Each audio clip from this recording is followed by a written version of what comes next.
The Matrix was a cultural seismic shift, a blend of cyberpunk, philosophy, and groundbreaking action that redefined cinematic possibilities. The Wachowskis crafted a narrative that questioned reality itself, posing profound questions about free will and perception. Its impact on cinema is undeniable. Its iconic slow-motion action sequence, the bullet time, revolutionized action filmmaking and has been endlessly imitated and referenced in countless movies, video games, and other media. The film's visual style, combining sleek leather trench coats with futuristic technology, became a defining aesthetic of the late 90s and early 2000s. From its intricate plot to its stunning visual effects, The Matrix is a masterpiece in every aspect. It seamlessly merged complex philosophical ideas with exhilarating action, leaving an indelible mark on popular culture and changing the landscape of cinema forever. In this video, we're diving deep into the rabbit hole of The Matrix, exploring a plethora of fascinating fun facts that reveal the intricate layers of this iconic movie.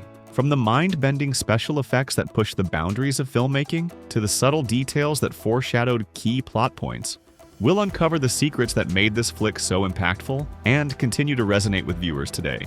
But before we begin, a quick warning of heavy spoilers is on the table, so be prepared for what's coming.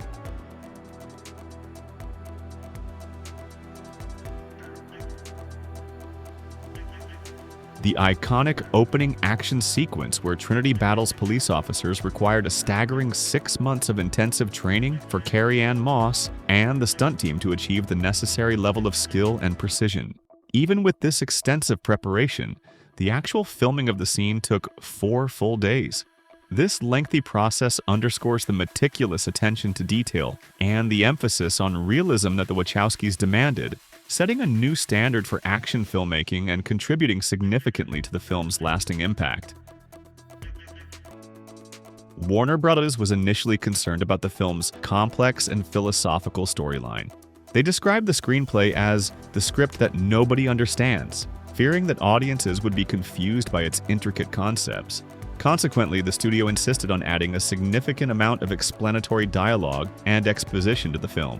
This was done to ensure that viewers could follow the plot and grasp the film's deeper themes, even if they found some aspects challenging to comprehend. Additionally, the Wachowskis placed a strong emphasis on the film's philosophical underpinnings, requiring the actors to grasp and articulate the movie's concepts beyond just their on-screen performances. To achieve this, they required most of the cast to read Jean Baudrillard's book, Simulacra and Simulation. Keanu Reeves even had to read this, along with other works like Out of Control by Kevin Kelly and Introducing Evolutionary Psychology by Dylan Evans, before even seeing the script. Through dedicated study, Reeves was able to understand and explain the complex philosophical ideas woven into the film's narrative. However, Carrie-Anne Moss admitted that she found this process mostly challenging. Lawrence Fishburne, on the other hand, who played Morpheus, had a unique perspective on the script. Unlike many others who found it perplexing, he understood the complex concepts immediately. But his understanding didn't translate into confidence about the film's production. He expressed doubt about whether the movie would ever be made, not because he found it confusing, but precisely because he found it, quote, so smart. Fishburne recognized the film's intellectual depth and philosophical themes, and worried that its intelligence might make it too challenging for a mainstream audience, potentially hindering its production. Ironically, Fishburne had a surprising reaction to seeing his Morpheus character in the film for the first time. He confessed that Morpheus himself, quote, scared the shit out of me. Lawrence was also excited and was almost immediately on board after reading the script. There's no denying that Reeves, Moss, and Fishburne indeed put their all into their roles in the film, and without them, this movie wasn't going to have the impact it has until this very day. Keanu Reeves went to extreme lengths to visually portray Neo's weakened state in the scene where he awakens in the pod within the Matrix. To achieve an emaciated appearance, Reeves lost 15 pounds and shaved his entire body. This physical transformation was a deliberate choice to emphasize the character's vulnerability and the harsh reality of his captivity within the simulated world. During the filming of the iconic lobby shootout, a moment of unplanned chaos added an unexpected layer of realism to the scene. As the camera showed the aftermath of the gunfight, a large chunk of one of the pillars unexpectedly crumbled and fell.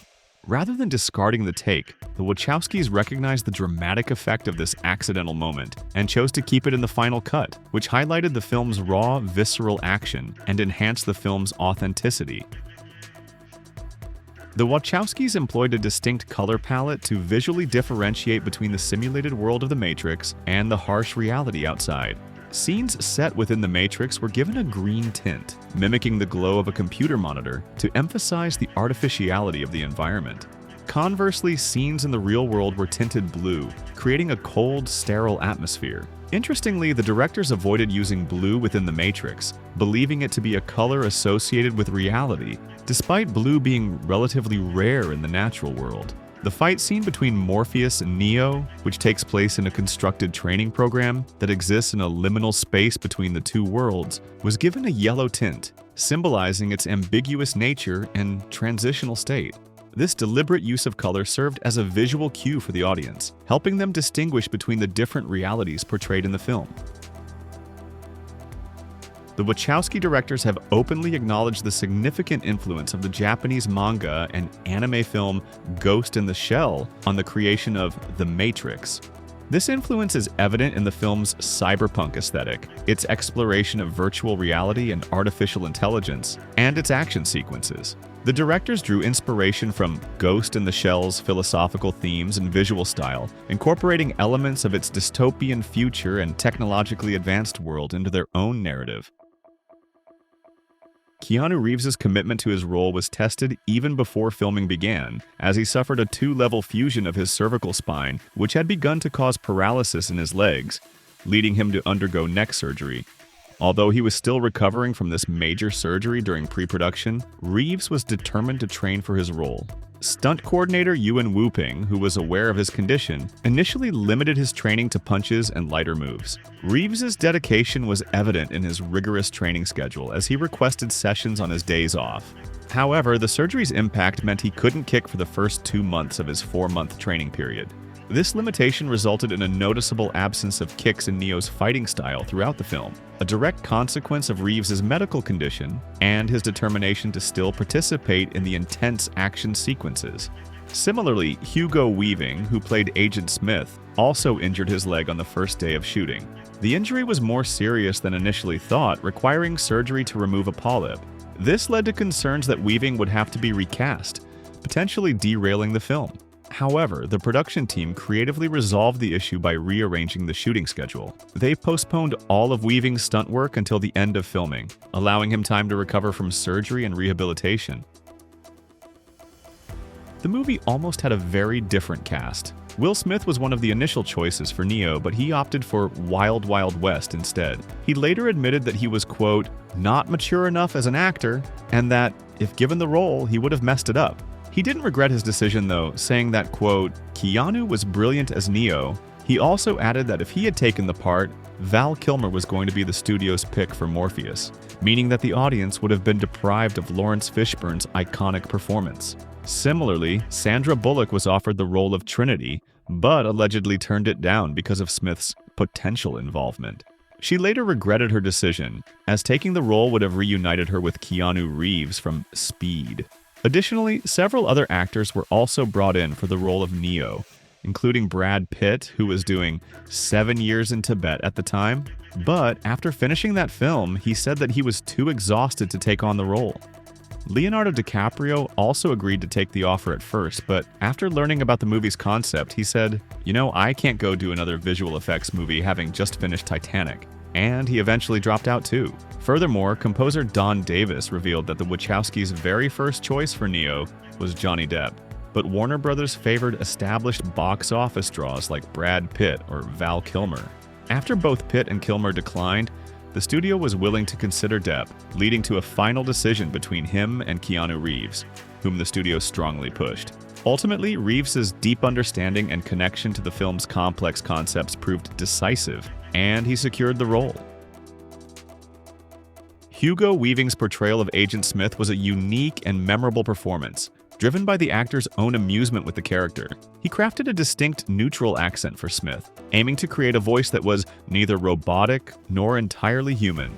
Weaving also revealed that the Wachowskis' own deep voices influenced his vocal delivery. Beyond the character's voice, Weaving was drawn to the role by the opportunity to expand his acting abilities. He expressed excitement at being involved in a project that would push him creatively. This enthusiasm translated into a compelling performance, making Agent Smith an iconic and chilling villain. Despite its groundbreaking visual effects and action sequences, The Matrix was produced on a relatively tight budget. Costume designer Kim Barrett revealed that this financial constraint significantly influenced the design of the character's iconic outfits. Trinity's sleek black costume, a symbol of her agility and power, was crafted from inexpensive PVC material. Similarly, Neo's flowing coat, a defining element of his look, wasn't made from high-end fabric. Instead, it was a simple wool blend, purchased for a mere $3 per yard. And that wraps up our first dive into some of the coolest fun facts about The Matrix. We've scratched the surface, but there's so much more to uncover. We've talked about the bullet time, the philosophical influences, and some of the hidden details you might have missed. But in part 2, we're going to delve even deeper, exploring the behind-the-scenes magic, the shocking secrets, and the truly mind-bending details that made The Matrix the iconic film it is. So if you enjoyed this video, make sure to hit that like button and subscribe to the channel. We've got a lot more exciting content coming your way, and you won't want to miss it. Until then, thanks for watching, and remember, follow the White Rabbit.